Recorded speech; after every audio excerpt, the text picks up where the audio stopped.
로마서 3장 31절의 말씀입니다. 신약성경 244면에 있습니다. 로마서 3장 31절 한 절입니다. 다 함께 봉독하도록 하겠습니다. 시작.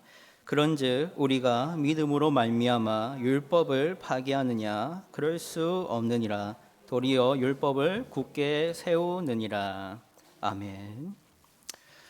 로마서는 편지입니다. 로마에 있는 그리스도 공동체에 보낸 편지이죠. 이 편지에 대해서 목적이 무엇이냐 했을 때 그 편지의 목적은 복음 전도에 있다고 했습니다. 복음이 무엇인지, 복음의 내용은 무엇이고, 복음의 위력은 어떠하고, 복음의 가치는 어떻고, 복음과 율법은 무엇이 다른지를 충실히 설명하는 것이 이 로마서 전체의 내용입니다. 오늘까지 로마서를 다루는 것은 저와 함께하는 건 세 번째이죠. 세 번째 로마 강의인데 첫 번째 강의 기억나십니까? 네, 너무 오래됐죠. 첫 번째는 뭘 다뤘었냐면은 1장부터 3장 28절까지 내용을 다 다뤘었습니다. 1장이 뭐라고 했었습니까? 1장은 복음을 설명을 하면서 뭐부터 시작하느냐? 이방인들 다 뭐다? 죄인이다. 그리고 2장에서는 유대인들 너희도 죄인이다. 그리고 3장 초반에 들어가서 다 죄인인 것을 우리가 어떻게 아느냐? 율법 보면 안다. 너희가 율법 지켰느냐? 못 지켰지. 이게 3장 초반까지의 설명이라고 했습니다. 그리고 3장 초반 이후로 이제 중반부터 뭐가 나오냐면 율법은 뭐고 믿음은 뭐다. 이게 설명이 되고 있다고 했습니다. 그래서 28절까지 복음을 설명했다. 이게 첫 번째 우리가 로마서를 다루면서 얘기했던 부분입니다. 그리고 두 번째 로마서를 강의하면서 우리는 29절부터 나머지 31절까지의 내용을 살폈었죠. 29절부터 31절까지 무슨 내용이냐? 복음을 전하니까 어떤 걸 바울이 예상을 했냐면 반발이 있을 것을 예상을 했습니다. 복음을 전하면 그것이 사람들로 하여금 어떤 불쾌함을 만들어내거든요. 그런 불쾌함 때문에 생기는 반발이 있지 않겠습니까? 반론이 있고 어떤 반대가 있을 겁니다. 그것들이 예상이 되는 거죠. 그 예상에 대한 두 가지 답변, 두 가지 반대에 대한 두 가지 답변, 이게 29절부터 31절의 내용이라고 두 번째 말씀드렸습니다. 근데 이게 두 가지 답변을 우리가 지난 시간에 다 못 다루고 한 가지만 다루고 나머지 한 가지는 다음에 다루자고 했었는데요. 29절부터 30절까지가 첫 번째 답변이었고 오늘 이제 다룰 것이 31절이라고 할 수 있습니다. 31절의 내용을 이제 함께 보겠습니다. 31절 보십시오.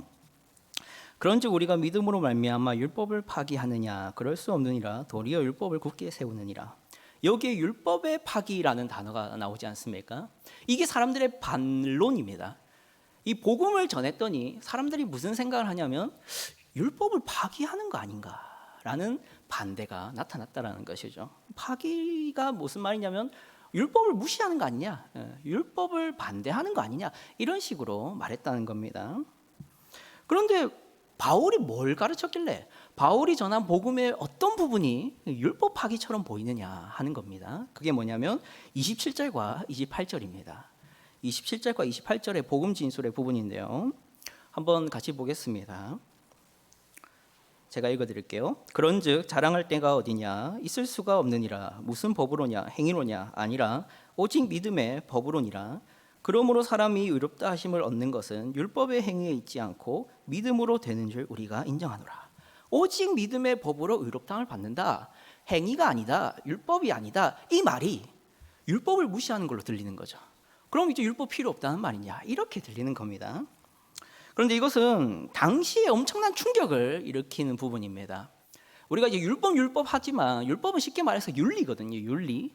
착하게 살자, 사랑하며 살자, 누군가를 베풀며 살자. 이게 윤리거든요. 그게 곧 율법인데 당시 유대인 사회에서는 이렇게 윤리적인 사람이 돼서 구원을 받는 겁니다. 그러니까 유대 사회에서는 구원이라는 게 윤리가 곧 구원인 겁니다.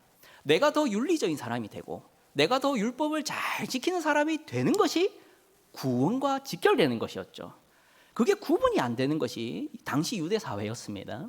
그런데 바울이 와가지고는 믿음이 구원받게 한다 이 말을 하니까 이게 연결되어 있는 유대인들 입장에서는 율법을 버리라는 말처럼 들리고 충격이 되는 것이죠. 그리고 두 번째로는 단순히 구원적인 어떤 구원에 있어서의 충격만이 있던 것이 아니라 방금 말씀드렸다시피 윤리적인 충격도 있었습니다. 무슨 말이냐면 요즘 시대로 한번 생각해 보십시오. 이 당시의 유대 사회의 율법이라는 것은 사회의 법이었습니다. 그러니까 유대 사회는 신정 국가였지 않습니까? 그 국가가 곧 종교의 국가였습니다. 그렇다 보니까 율법이라는 것은 헌법이었습니다. 또한 율법이라는 것은 윤리 도덕책이고 율법이라는 것은 절대적인 선의 기준을 알려주는 유일한 책이었습니다. 요즘으로 치면은 대한민국 헌법책, 학교에서 쓰는 도덕 윤리책, 이게 율법이었다는 것이죠. 그렇다니까 이제 우리 시대로 생각하면 이런 겁니다. 누가 방송에 나와서 대한민국 헌법책 볼 필요 없습니다. 그런 거 무시하세요라고 말하거나 아니면 이제 초등학교 교과서인 이제 윤리 도덕 이거 수업 가르치지 마세요. 국영수나 가르치십시오. 이런 말을 한다는 것이죠. 그런 것처럼 들린 게 바울의 복음이었습니다. 율법이 헌법책이고 율법이 윤리책이니까요. 그렇다 보니까 바울이 어떻게 보이느냐, 사람들 입장에서 반도덕주의자, 도덕 폐기론자, 반윤리, 그리고 반율법주의, 이게 한꺼번에 그렇게 비춰지는 겁니다. 그렇다 보니까 바울은 구원적인 면에서도 우리랑 다른 구원을 얘기를 하고 있고 윤리적인 면에서도 뭔가 윤리를 다 무시하는 것처럼 말하는 것이 바울의 복음인 것이죠. 바울은 이러한 시선을 잘 알았다는 것입니다. 자신이 복음을 전하게 되면 분명히 이러한 반발이 있을 것을 예상을 했던 것 같습니다. 그 자신이 유대인이었기 때문이죠. 바울 자신이 바리새인이었습니다. 율법을 철저히 알고 있던 사람이었습니다. 그래서 그는 유대인들이 어떤 반대를 할지를 잘 알고 있었습니다. 그래서 그는 자신이 그러한 입장이 아니라는 것을 분명히 밝히죠. 31절의 뒷부분입니다. 31절의 뒷부분, 그럴 수 없느니라 도리어 율법을 굳게 세우느니라 라고 말합니다. 그러니까 내가 전한 이 믿음의 법은 율법을 폐기하는 거 아니다, 오히려 율법을 더 세우는 것이다 라는 식으로 자신의 입장을 피력하고 있습니다. 오히려 율법을 더 긍정적인 무엇을 더해주고 있다는 것이죠. 율법을 도리어 더 돕는 것이 믿음이다라고 말을 한다는 겁니다. 지난 설교에서도 말씀드렸다시피 29절과 30절이 첫 번째 답변이라 했지 않습니까? 그게 어디서 증명이 되냐면 4장에서 증명이 된다 했습니다. 오늘 이 31절도 4장에 가면 증명을 하고 있습니다. 4장 13절과 14절을 보십시오. 로마서 4장 13절과 14절입니다. 이거는 함께 읽겠습니다. 시작. 아브라함이나 그 후손에게 세상의 상속자가 되리라고 하신 언약은 율법으로 말미암은 것이 아니요 오직 믿음의 의로 말미암은 것이니라. 만일 율법에 속한 자들이 상속자이면 믿음은 헛것이 되고 약속은 파기되었느니라. 아멘. 여기서 바울은 모든 유대인들이 존경하는 한 인물을 데려옵니다. 누구죠? 아브라함입니다. 아브라함을 데려와서는 무슨 이야기를 하냐면은 상속자와 관련된 하나의 이야기를 꺼내고 있습니다. 그러니까 아브라함에게 주어진 이 상속자에 대한 약속이 믿음으로 주어졌냐 율법으로 주어졌냐 이 질문을 던집니다. 그런데 여러분도 잘 아시다시피 율법은 언제 주어지죠? 모세.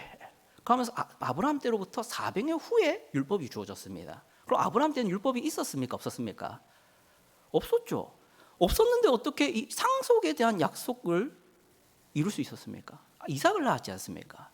그게 뭐였다? 율법이 아니었고 뭐로 그가 상속자에 대한 약속을 얻었다? 믿음. 그러니까 율법이 중요한 게 아니다 이 얘기를 하는 겁니다. 이런 식으로. 그리고 4장 17절에서 22절에 가면 그 구체적인 이야기들을 얘기합니다. 이삭을 얻게 된 과정을 설명하죠.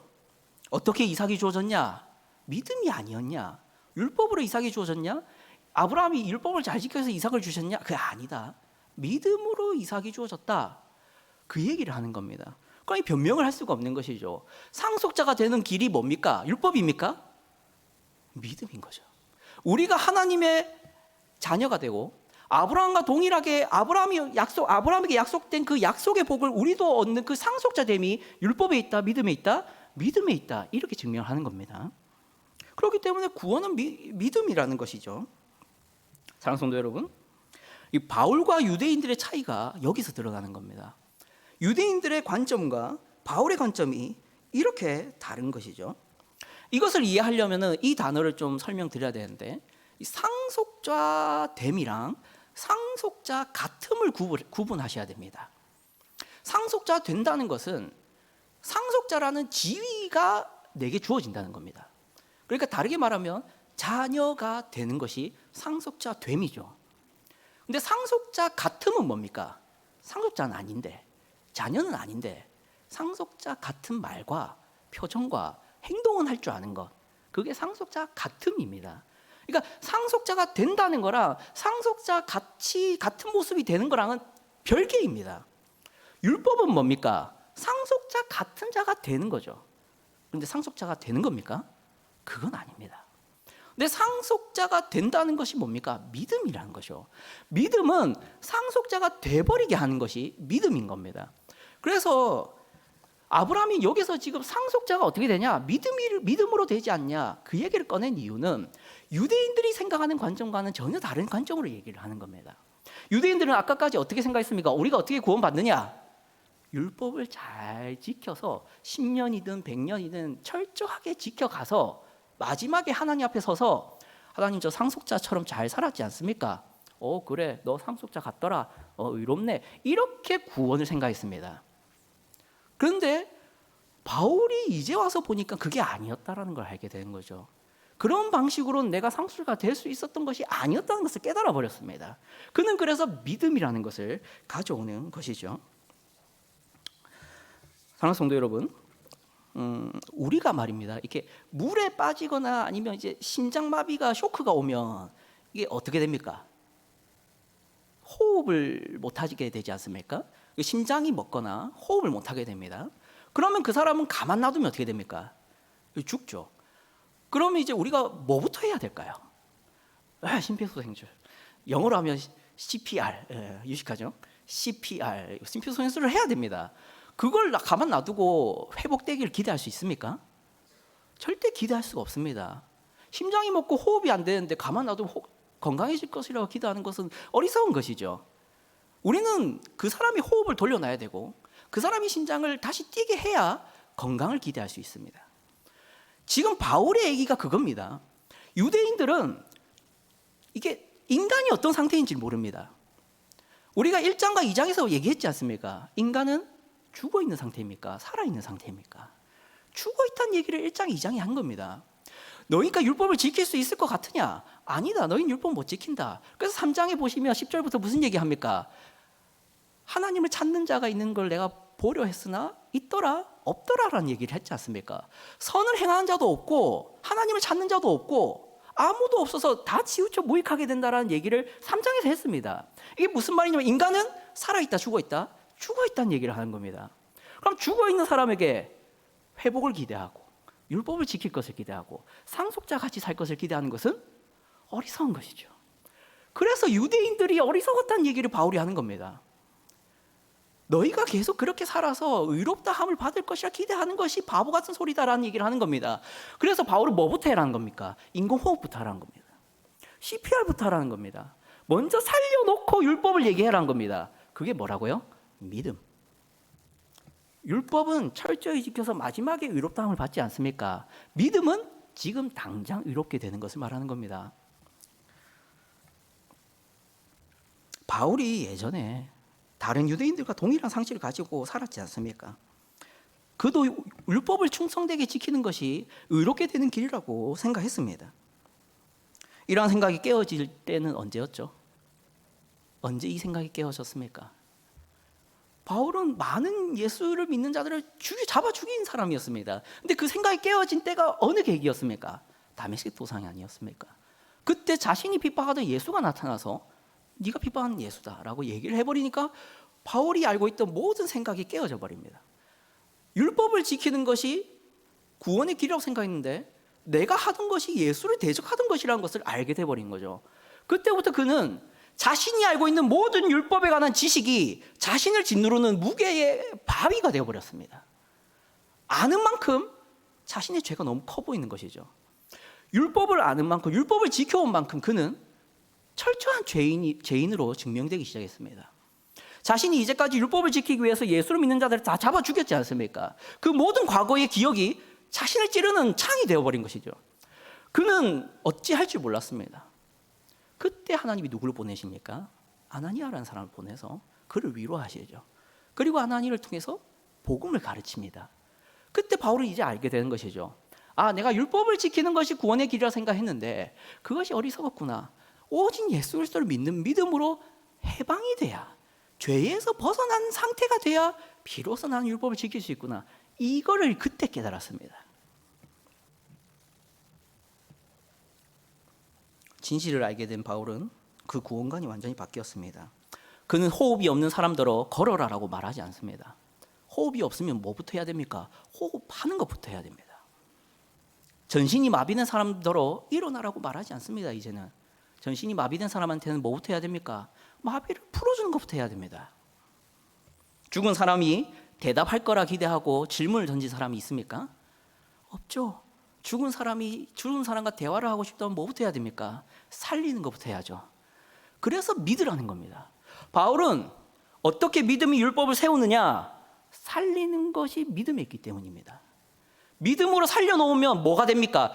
율법을 지킬 수가 있습니다.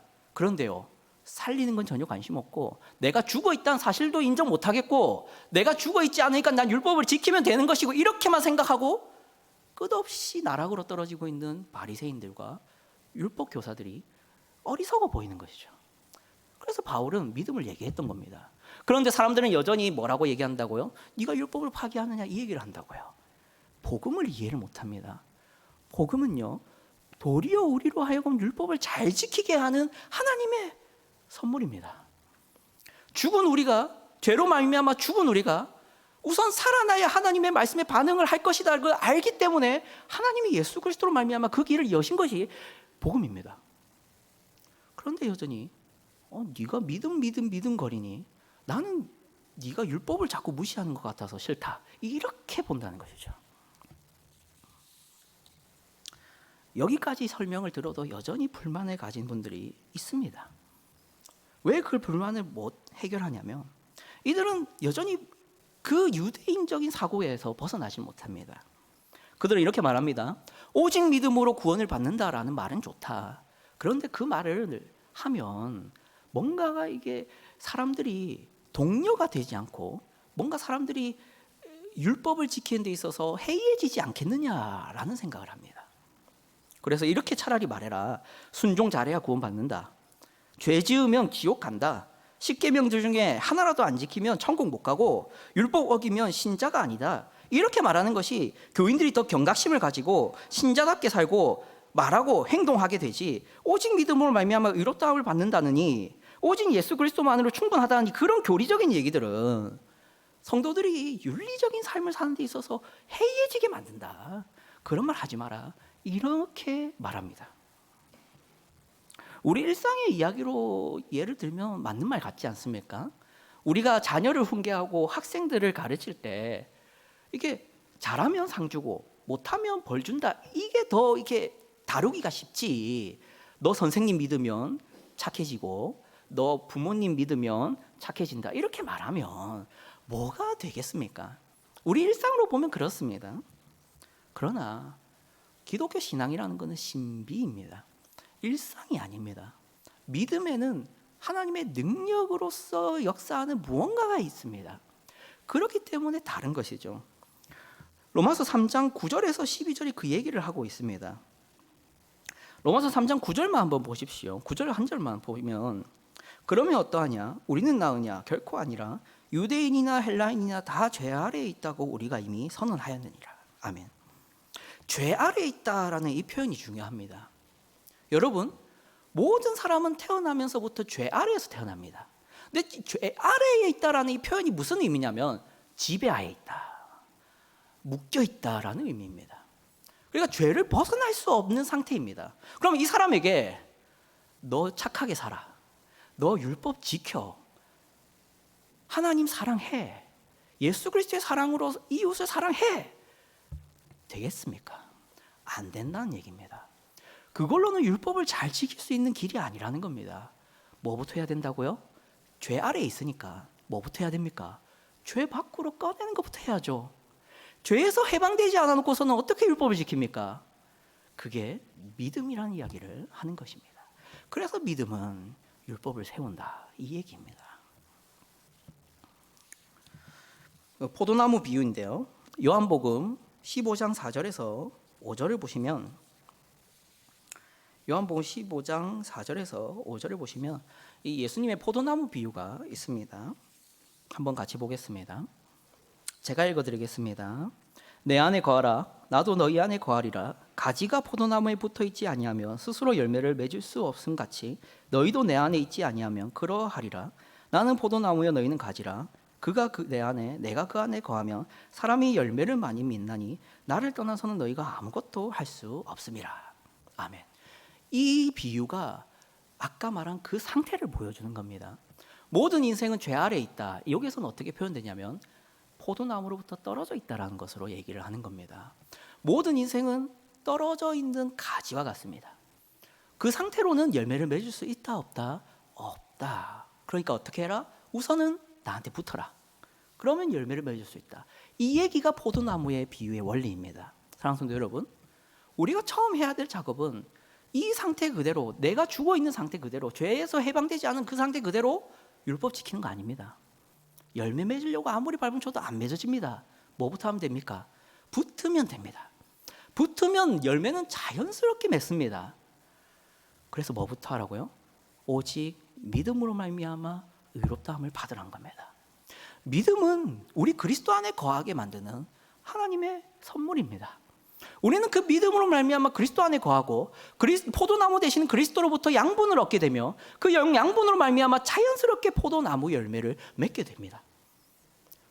그래서 우리가 율법을 지키려면 어떻게 해야 됩니까? 나는 율법을 지킬 수가 없다. 왜 나는 계명을 지킬 수가 없을까? 나는 왜 이렇게 선하지 못하고 악할까? 이런 고민이 있으시면 율법책을 펼치는 게 아니라 예수 그리스도를 바라보십시오. 계명을 쳐다보지 마시고 십자가를 바라보십시오. 거기서 여러분의 마음이 씻겨져야 됩니다. 거기서부터 여러분의 마음이 청결해지셔야 됩니다. 마음이 청결한 자가 복이 있다는 말이 거기 있습니다. 여러분의 내면이 그리스도의 보혈로 말미암아 씻겨지지 않은 상태로서는 하나님을 찾지 않습니다. 계명도 지킬 수가 없습니다. 믿음으로 말미암아 그리스도로부터 그 거룩한 보혈을 수혈을 받으십시오. 여러분의 피줄에 그리스도의 보혈이 흘러야만 비로소 순종하고 싶다라는 마음이 생기는 겁니다. 그런 마음이 생기지 않은 상태로 율법 지키라는 말을 하면 기분이 나쁘고 짜증이 납니다. 이게 죄인의 상태입니다. 오늘 율법을 지키는 역설적인 방법을 얘기하고 있습니다. 율법을 버리시고 믿음을 가져오십시오. 그리고 믿음으로 말미암아 먼저 의롭다함을 받으십시오. 사랑하는 성도 여러분, 현대는 진리를 모르는 사람들이 자신의 얼굴은 보지도 않고 교회를 욕하는 시대입니다. 그리고 자신의 얼굴은 전혀 볼 생각도 안 하고 다른 사람에게 공의를 요구하고 정의를 요구하는 젊은이들과 나이 많은 분들의 시대입니다. 교만한 시대죠. 이 시대에 교회를 향한 비난도 끊임없이 주어지고 있습니다. 그러나 이런 교회에 대해서 세상 학자들은 나름의 방안을 연구하죠. 교회가 왜 이렇게 됐느냐? 교회는 왜 이렇게 문제가 많냐? 교회는 왜 이렇게 비윤리적인 모습들이 많이 보이느냐? 그래서 어떤 개선 방안들을 가져옵니다. 그래서 그 일반적인 그들 모두가 말하는 공통적인 게 뭐냐면은 윤리적이지 못하다는 지적을 자꾸 합니다. 그래서 교회가 윤리를 강조하지 못하고 윤리적인 얘기를 하지 않았기 때문에 교회가 이 모양 이 꼴이다 이런 식으로 비판합니다. 그런 사랑하는 성도 여러분, 하나님을 모르고 성경을 모르는 사람들의 그런 지적은 뼈 아프게 받아야겠죠. 그러나 그들이 생각하는 방식을 그대로 가져오는 것은 잘못된 겁니다. 교회의 개혁은 성경적이야죠. 성경을 모르는 사람의 개혁 방안을 가져와서는 안 되는 것입니다. 사랑하는 성도 여러분, 교회가 왜 윤리적이지 못하고 왜 율법과 계명을 어기는 모습을 보입니까? 율법과 계명만 가르쳐서 그렇습니다. 그리스도의 아름다우심과 십자가의 그러한 영광, 그리고 그리스도로 말미암아 우리에게 주어진 용서의 은혜, 그 그리스도가 어디까지 우리를 참아주시고 하나님이 언제까지 우리를 인내해 주셨는가에 대한 그 무한하신 사랑, 그것을 말하지 못하고 율법과 계명만 말했기 때문에 윤리가 없는 것이지, 율법을 말하지 않아서 율법을 못 지키는 것이 아니라는 말입니다. 오늘 바울의 이야기가 그 얘기를 하는 것입니다. 유대인들이 그랬지 않습니까? 예수님이 오셨을 당시에 바리새인들과 율법 교사들은 율법을 철저히 가르치고 율법을 철저히 실행하는 것으로 구원을 생각했던 사람들입니다. 그런데 그들이 공의로웠습니까? 정의로웠습니까? 착했습니까? 아니라는 이야기를 신약 성경이 하고 있는 것이 않습니까? 그리스도로 말미암아 죄 씻음 받지 않은 사람으로서는 율법을 지키지를 않는다는 겁니다. 이사야 5장 4절 보겠습니다. 이사야 5장 4절입니다. 이사야 5장 4절 다 함께 읽겠습니다. 시작. 내가 내 포도원을 위하여 행한 것 외에 무엇을 더할 것이 있으랴. 내가 좋은 포도 맺기를 기다렸거늘 들포도를 맺으면 어찌 됨인고. 아멘. 사랑하는 성도 여러분, 율법으로서는 들포도만 맺을 수밖에 없습니다. 분명히 율법은 좋은 것입니다. 율법은 가장 선한 것이고 율법은 위대한 것입니다. 하나님의 선의 기준과 악이 뭔지를 알려주는 절대적인 윤리입니다. 그런데요, 그걸 줬는데 뭘 맺었다고요? 들포도를 맺었다, 이 얘기를 하고 있습니다. 근데 이제 신약 시대가 돼서 하나님은 그보다 더 값진 원리에 비료를 주셨습니다. 그게 뭡니까? 예수 그리스도의 피죠. 그 피로 말미암아 씻어져야 들포도가 아니라 열매를 맺게 되는 것입니다. 극상품의 포도주 열매를 맺게 되는 것이죠. 이게 역설입니다. 율법을 지키려면 율법을 볼 게 아니라 그리스도를 바라보셔야 됩니다. 그 다음이 율법입니다. 이 뼈 아픈 소리겠지만 우리가 율법을 못 지킨다라는 걸 본다면 나의 믿음을 의심하셔야 됩니다. 내가 하나님의 계명을 못 지키고 있는 것 같으면 내가 그리스도를 바라보고 있는지 다른 것을 바라보고 있는지 이것을 의심하셔야 됩니다. 나의 믿음을 시험해야 되는 것이고 나의 복음을 의심해야 되는 것입니다. 설교를 마치겠습니다. 사랑하는 성도 여러분, 그리스도를 바라보고 십자가를 바라보는 것이 율법을 지키는 길입니다. 여러분이 계명을 지키고 싶고 하나님을 사랑하고 싶고 이웃을 사랑하고 싶다면 그리스도를 더 바라보십시오. 그리스도로 말미암아 여러분이 감동돼야 됩니다. 그리스도에게 사랑에 빠져야 됩니다. 십자가에게 매료돼야 됩니다. 우리는 매료돼야 실천합니다. 두근두근 연애할 때 두근두근 할 때는 잘합니다. 근데 10년이 지나고 20년이 지나서 시큰둥해지고 차가워지면 밥 하나 해주기도 싫습니다. 제가 밥을 하고 있는데요,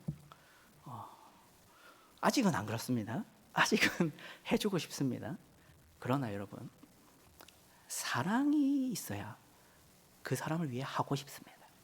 사랑이 없이는 하기 싫습니다. 그래서 무미건조한 계명 순종이 아니라 하나님의 영광에 매료되시고 그리스도의 사랑에 매료되시는 것이 먼저라는 것, 그것을 기억하시는 여러분 되시길 주님의 이름으로 축복합니다. 네, 기도하겠습니다. 하나님 아버지 감사합니다. 우리가 오늘 이렇게 함께